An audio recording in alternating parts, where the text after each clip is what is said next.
Well, people are starting to believe that the economy is turning around, and therefore President Biden decides he's going to build his reelection campaign around dead babies. Hi, I'm Scott Ott with Bill Whittle and Stephen Green in this episode of Right Angles, brought to you by the members at BillWhittle.com. And gentlemen, I kid you not, the Biden campaign has launched this big effort now to draw attention, and they have these banners made, Steve, that say, "Restore Roe." And I just wanted to go, that's not how the Supreme Court works. I don't think you, No. I don't think you understand how that process works. But in any case, Vice President Kamala Harris is out there on the hustings, highlighting what she calls, and I quote, "the horrific reality that women are facing every single day." The horrific reality that women are facing every single day. Not the horrific reality that presents itself to their offspring, but to the women themselves. Anyway, 51st anniversary of Roe versus Wade. Biden campaign, instead of saying, hey, the economy's pretty good, folks, why don't you reelect me, is saying, hey, folks, why don't you help me get more abortions? But Steve, I saw a proposal that actually is a very, very old proposal that used to be a cornerstone of the pro-life movement even before Roe. And this came up in an op-ed where somebody was saying, you know what, Republicans have a messaging problem, not a morality problem with this issue. And perhaps the focus, instead of focusing on banning abortions state by state now, perhaps the focus should be on building up families, on expanding the social safety net so that more women choose to keep their babies, on subsidizing adoption perhaps, on government-funded daycare and things like that. Now, I know as conservatives, we recoil at the idea that government would involve itself that way. And Steve, I know some people will immediately say, well, you'll just incentivize women to have children that they don't really want if you fund it. But wouldn't that be better, Steve, than trying to fight a fruitless battle for abortion bans, which so far is not succeeding on a state-by-state basis? Yeah, and electorally, it's a sad thing to say, but we are flawed people. Electorally, it has worked. This messaging is, we cringe at it, but it has worked for the Democrats. And I love this idea of yours, Scott. In part because of something else you said, and this has got to be a couple of years ago now, that really moved me, because abortion is one of those tricky, legally, it's just very, very tricky, because this is something that there are so many ways to do, and that desperate people will find ways to do, some of which can be very dangerous. And Scott, you said, and this is a paraphrase, but I went, yes, that's it. You said the struggle against abortion really isn't a matter for the courts or the law. It's a matter for the human soul. And I thought, yes, that is where the battle lies. Politically, I think you nailed it. And one of the problems is not that we're having too many abortions, although I would say that is true. The problem is we're not having enough babies, and this is a global phenomenon. Everywhere that people achieve wealth, they stop having babies, and it's a real puzzler. It's a real head scratcher, because the wealthier a country gets, you would think the more we could afford to have children, except it hasn't worked out that way at all. Kids have become so expensive that finances are the number one reason given for women having abortion. I just can't afford this baby right now. And what a terrible decision to have to make. And what is it? It's South Korea now has a fertility rate that's at, I think, at 0.78, and you need 2.1 for replacement level, or the population starts shrinking, which means their population is going to start shrinking by almost 2/3 every generation. We've never seen this happen before. China, their birth rate is falling off a cliff. I just saw a report, I think it was in Wall Street Journal, Scott. China had 9 million babies last year, which is half the number they had in 2016. And 2016 is the year they got rid of their one-child policy and all of the forced abortions. So clearly, there's something very much changing the world. You don't see the family photos like you would see from 50 or 100 years ago, where mom and dad and their brood of 7. That's not the norm. Those are the outliers.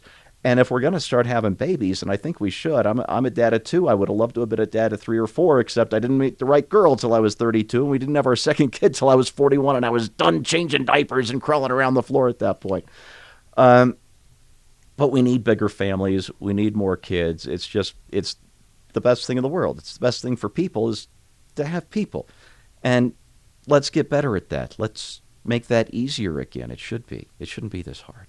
Bill Whittle, I think Steve makes an excellent argument that instead of talking about unwanted children, maybe we should start talking about unwanted GDP increases, because that's what we're saying. When we say that we want fewer children, it means we want slower growth. And frankly, there will be nobody around to fund your Social Security in your old age, because as the birth rate continues to drop and the number of people who are in the workforce supporting a single person in retirement continues to dwindle. I think when they started Social Security, that number was something like 40 or 60 people per retiree, and now it's like 3. There are financial reasons, obviously, for wanting to encourage people to have their babies, but I think we also have this issue where, Republicans already start with the alleged burden of being the uncaring, uncompassionate, why George W. Bush insisted on calling it compassionate conservatism when we thought that was an oxymoron. But people don't think that's an oxymoron. Like, people out there in the public have this perception that Republicans are sort of cold-hearted, practical, stoic, rational people who really don't care who gets hurt as long as they get their smaller government and lower taxes. Do you think it might be useful to say, you know what, there are some things that are worth government investment, whether at the state or federal level, and one of those is making sure that that women who are willing to have their children can have their children without being buried in debt or driven into destitution?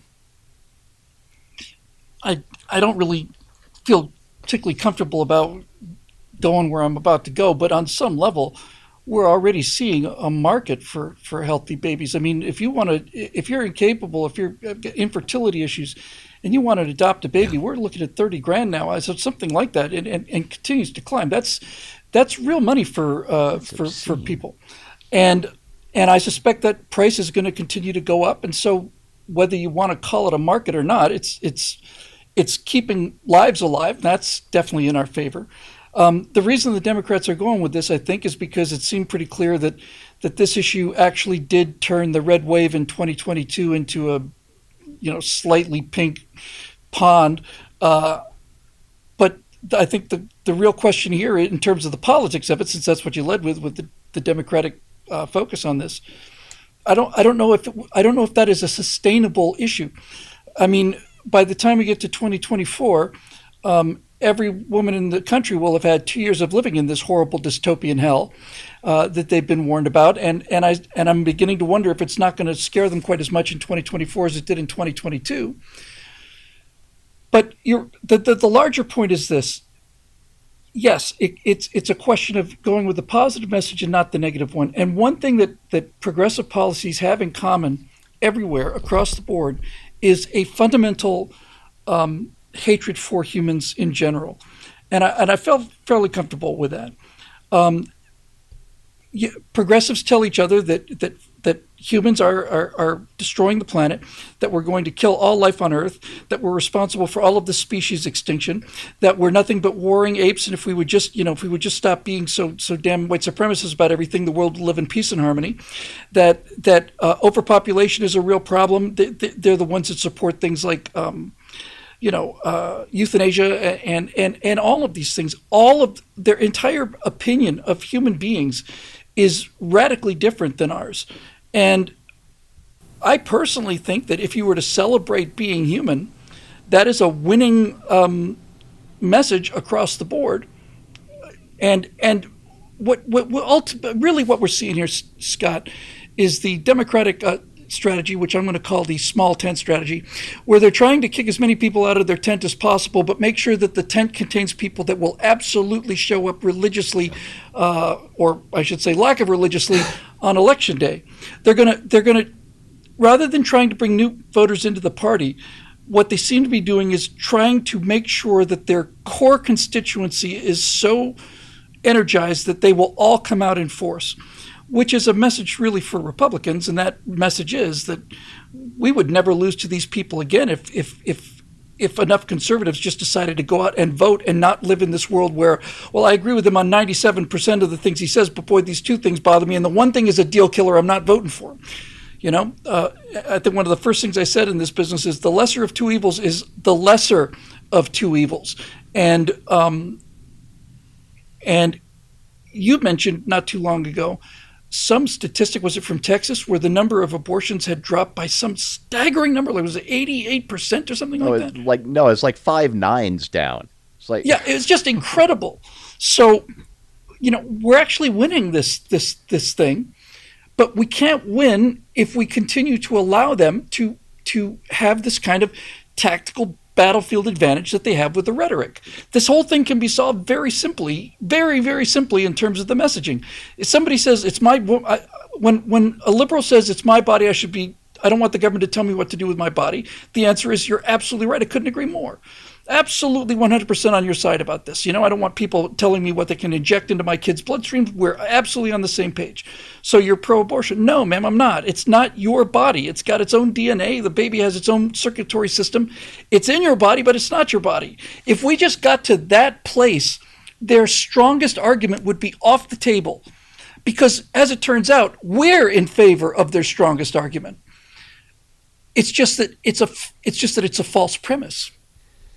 Well, like it or not, the Dobbs decision overturning Roe versus Wade is not a decision that suddenly meant that there would be no abortions anywhere. And in fact, that great drop that we experienced in Texas doesn't take into account the people who fled Texas and went to other states to get their abortions. And Texas is big, but there are other states nearby that we can get to where they do that. It was also, the Dobbs decision has spawned a whole mail order industry for abortion drugs that can kill your baby without the assistance of a clinic. And so we haven't solved the problem yet. And when they announced the overturn of Roe versus Wade, there was a lot of jubilation among people who generally agree with me. And I remember at the time saying, this doesn't really change the human heart. It doesn't change the fundamentals here. People are going to still seek this out. But I do think that if Republicans wish to regain the initiative here and to allow people to see them for who they really are, there'll be a lot more talk about babies and maybe less about bans, a lot more talk about love and family and support and care and less allowing the Democrats to make it sound like it's some sort of a healthcare crisis that we're trying to force upon the women of this nation. We have to make a decision whether we want to focus our political attention on trying to go state by state and possibly lose in referendum after referendum or legislature after legislature. I'm not saying we shouldn't engage in those battles, but I'm saying we need to start putting our attention on the women who are in tough situations, who in many cases are carrying a pregnancy that they did not intend to do, and in rare cases that they were not willing to do. But if our compassion toward the women and toward families and toward children were more evident, I think we would do better with the voters. I think people would understand that better, and we would be a party that is looking to sustain happiness and to grow families, not in the sense of numerically, but to strengthen them, to provide for women who are in tough situations. To me, this just seems like a no-brainer, and it's not because I've dreamed up some fantasy utopian world.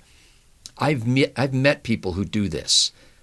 There are organizations in our area right here who run what have become called crisis pregnancy centers, where any woman can walk in there and sit down with somebody and get an ultrasound and get to see her baby, and then have somebody alongside of them who will say, look, I know you're having a tough time right now. I know you're worried about the money.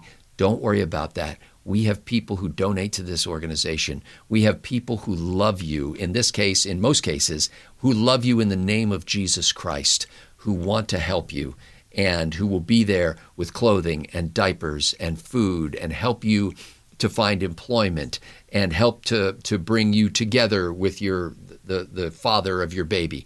There are organizations who do this, but they're isolated, they're dispersed, and each one of them is in a daily struggle for funding.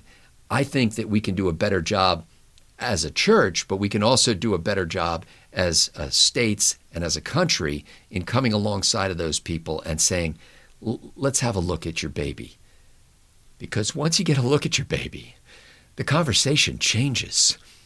Once you see and hear your baby, you're now thinking, okay, well, maybe I have other options. And that's what we need to hear more of in our political dialogue, as well as in the dialogue of those who are out there doing this good work. For Bill Whittle and Stephen Green, I'm Scott Ott. Thanks to the members at BillWhittle.com for making Right Angle possible.